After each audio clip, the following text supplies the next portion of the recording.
साथियों नमस्कार। मैं आर के अमोल 24 चैनल पर आपका हार्दिक स्वागत है।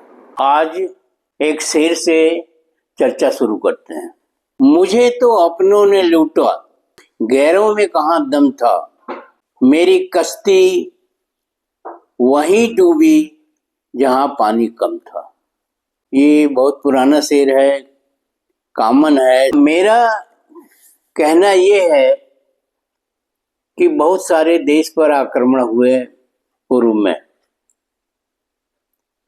उन आक्रमणों के बारे में तरह तरह इतिहासकारों ने लिखा है और अपने अपने तरीके से लिखा है। मैं इतिहासकार नहीं हूं, लेकिन फिर भी उस पर अपनी एक विवेचना जो है वो प्रस्तुत कर रहा हूं। कौन कहता है कि तैमूर, चंगेज खान, नादिर शाह ने इस देश को लूटा? उन्होंने इस देश को लूटा नहीं, इस देश के लोगों ने लुटवाया अपने देश को। मेरा कहना है कि लुटवाया आपने। कैसे? उन सबों को बुलाया गया था, पहली बात। दूसरी बात, आप वो सब जब आए तब आप एक नहीं थे, आपके अंदर एक एकता नहीं थी। आप भिन्न भिन्न तरीके से, समाज में भिन्न भिन्न तरीके से लोग सोचते थे। जैसे आज स्थिति है, पीछे भी रही है और तब भी थी। कुछ लोगों ने कहा वो तो मंदिर में कुछ कर ही नहीं सकते, मतलब ढोंग पाखंड आडंबर की बातें आपने करी और वो उन मंदिरों को लूटते रहे, उन इलाके को लूटते रहे। नादिर शाह, मुझे मालूम है, इतिहास में दर्ज है कि नादिर शाह की हिम्मत नहीं पड़ रही थी कि वो दिल्ली पर धावा बोले, लेकिन वो दिल्ली में अपने जासूस भेजे। ऐसे तो कोई डकैती भी नहीं करता बिना जासूसी के, बिना रेकी किए तो कोई डकैती भी नहीं डालता, कोई चोरी भी नहीं करता है। और इतने बड़े देश को आराम से लूट के चले गए, आए और चले गए, ऐसा कतई नहीं हो सकता। तो नादिर शाह ने बॉर्डर पर पड़ा रहा 1 महीने 2 महीने और अपने जासूसों को दिल्ली में भेजा। जासूसों ने बताया कि ये कई जातियों में बटे हुए हैं, कई धर्मों में बटे हुए हैं। इनके अपने सिपा सालारों से या अपने मंत्रियों से कह लीजिए, इनकी कोई आपस में टकराहट है सत्ता को लेकर के। और ढोंग पाखंड आडंबर के बारे में भी रिपोर्ट गई। जब रिपोर्ट गई तब उसने आक्रमण करने का प्लान बनाया। कौन जासूसी किया, कौन रेकी किया, किसने बताया, किसने समझाया? हमने समझाया। और आज भी हम उसका रिपीटेशन कर रहे हैं, आज भी हम उसको दोहरा रहे हैं। और उन्होंने खूब आराम से लूटा। वो दिन में दिन भर कत्लेआम करता रहा नादिर शाह दिल्ली में, और जाने कितने कत्लेआम किया होगा। वो सोमनाथ का मंदिर लूटा तो आराम से लूटा, और सोना चांदी सब लाद करके ऊंटों पर ले गया, जाने कितने ऊंटों पर लाद करके ले गया।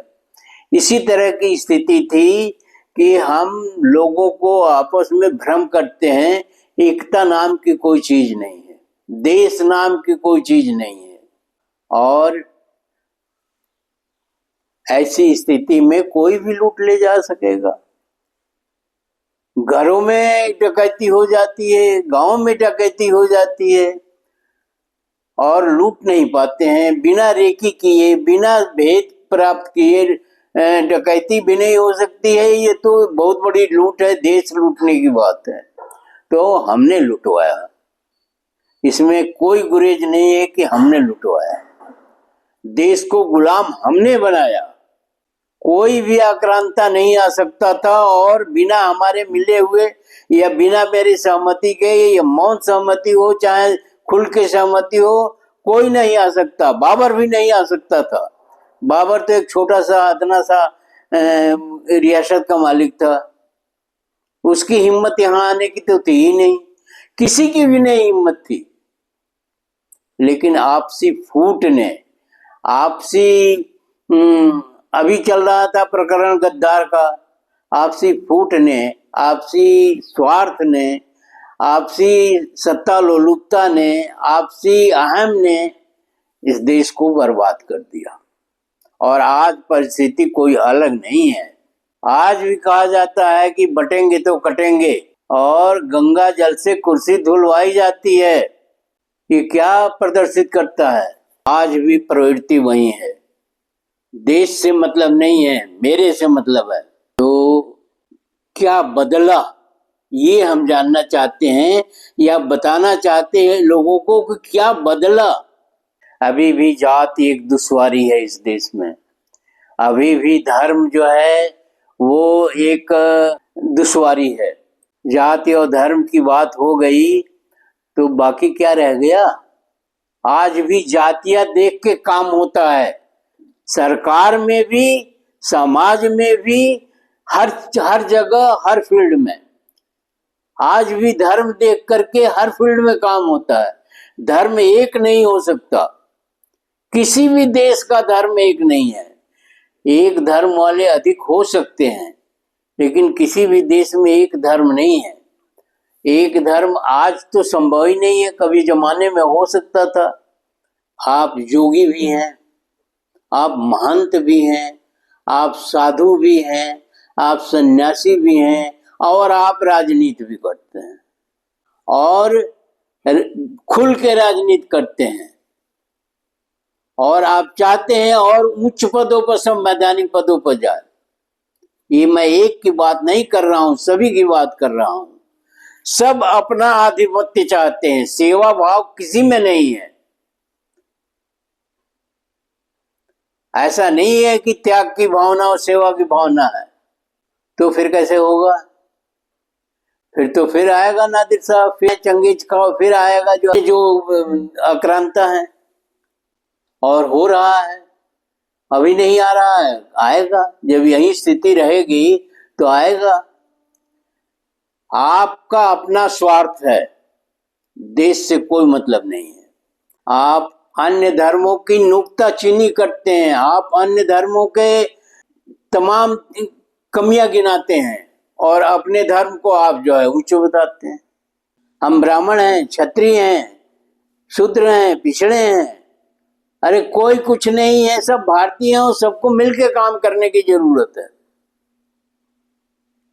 इस तरह से आप षड्यंत्र कर रहे हैं, और ये जाति के नाम पर हमेशा षड्यंत्र होता रहा है, धर्म के नाम पर उससे भी ज्यादा षड्यंत्र होता रहा है, और अपने स्वार्थ, पदलिप्सा और तमाम चीजें हैं जो उसमें छांव का काम करती हैं, और जो उसमें मसाले का काम करती हैं, वो अलग है। इस प्रकार आप देश के जनता को भ्रमित कर रहे हैं, छलावा कर रहे हैं, छल कर रहे हैं, और सत्ता में बने रहने के लिए मनमानी कर रहे हैं। देश और समाज को बर्बाद कर रहे हैं। इस प्रकार जो शासक हैं उनकी मंशा संदिग्ध है। देश में जुमलों की बारिश हो रही है। कहीं ढोंग, पाखंड, आडंबर की बारिश हो रही है, कहीं भ्रामक तथ्य एवं झूठ की बारिश हो रही है, कहीं फरेब और मक्कारी की बारिश हो रही है, तो कहीं फरेबी एवं षड्यंत्रकारियों की बारिश हो रही है। और इस प्रकार हम पिछड़ रहे हैं, पीछे जा रहे हैं। कोई कहता है 2014 में आज़ादी मिली, कोई कहता है 2022 में आज़ादी मिली। जब आज़ादी का ही निर्धारण नहीं हो रहा है कि कौन सी सही तिथि है, तो क्या कहा जा सकता है? और हिंदू शब्द भी एक विडंबना है। सभी हिंदू हैं, कैसे? एक व्यथा है, एक अविश्वास है, एक भ्रम है देश के अंदर। इसको दूर करना बहुत जरूरी है। और मेरी समझ से मैं स्पष्ट कर रहा हूं, जाति कोई चीज नहीं होती है, धर्म कोई चीज नहीं होता। धर्म तो मानव धर्म होता है। धर्म तो होता है एक दूसरे का सहयोग करना, एक दूसरे का, न कि ढोंग पाखंड आडंबर को हम धर्म मान लें। अगर जाति पर हम कहें तो जाति के मामले में बहुत सारी विसंगतियां हैं, बहुत सारी चीजें हैं। जो एक छोटे से वीडियो में कहना बड़ा मुश्किल है। जाति तो एक ही होती है मनुष्य की, फिर आपने अनेकों जातियां अपने मकसद के लिए बना लिया। आपने एक छोटे छोटे देशों से भी ज्यादा अज्ञानता यहाँ है, और ये देश को एक दिन ले डूबेगा, और ले डूब रहा है। कोई देश की स्थिति बहुत अच्छी नहीं है, कोई सीना 56 इंच का नहीं है, और नहीं किसी तरह का कोई एकमत है। देश के अंदर एकता नाम की कोई चीज ही नहीं है। तो इसके बारे में सोचना चाहिए, इसके बारे में विचार करना चाहिए, इसके बारे में देश को बचाना चाहिए। देश जिस तरह से भी हो इसको बचाना आवश्यक है, अन्यथा आप भुगत चुके हैं, हम भी भुगत चुके हैं। आज की नई पीढ़ी तो नहीं भुगती है, लेकिन पिछली पीढ़ी तो भुगत रही है। अगर कुछ है तो वीडियो को ध्यान से पढ़िए, समझिए, इसके मर्म को समझिए, इसके तथ्य को समझिए। मुझे भी कमेंट बॉक्स में बताइए क्या गलत है क्या सही है, और वीडियो को शेयर, लाइक और सब्सक्राइब करना न भूलें। धन्यवाद। जय भारत, जय संविधान।